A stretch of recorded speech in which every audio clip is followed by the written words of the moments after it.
আসসালামু আলাইকুম। আশা করছি সবাই খুব ভালো আছেন। নতুন পুরনো সকল বন্ধুদেরকে জানাই আমার চ্যানেলের পক্ষ থেকে অনেক, অনেক শুভেচ্ছা, অভিনন্দন। আজকে আমি আপনাদেরকে বানিয়ে দেখাবো তিল, চাল ভাজা, নারকেল দিয়ে খুব মজাদার একটা পিঠার রেসিপি। জানি না আপনাদের অঞ্চলে কে কি নামে এই পিঠাটা ডাকেন, তবে আমরা বলি তিলের পিঠা। তো তিলের পিঠা বানানোর জন্য আমার লাগছে ১ কাপ পরিমাণ তিল আর আমি ১ কাপ পরিমাণ চাল ভাজা ভেজে নিয়েছি। পাশাপাশি আমি তিলটাকে একদম চুলোর আঁচ লো ফ্লেমে দিয়ে রোস্ট করে নিলাম, ব্রাউন শেড করে। দেন তিল এবং চাল ভাজা ২ টাই মিক্সারে দিয়ে গুঁড়ো করে নিলাম।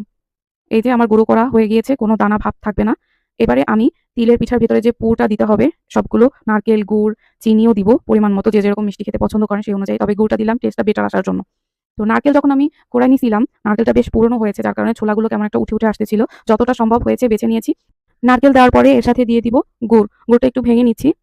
অল্প পরিমাণে দিব আর সাথে একটা পরিমাণে চিনি ইউজ করব। এবারে দিয়ে দিব চিনি আর স্বাদ মতো লবণ। একদম শুকনা, শুকনা করে, খুব বেশি শুকনা না, মানে শুকনা আর ভিজা, ভিজা একটা পুর হবে। তো দিয়ে দিলাম চিনি। এবারে একটা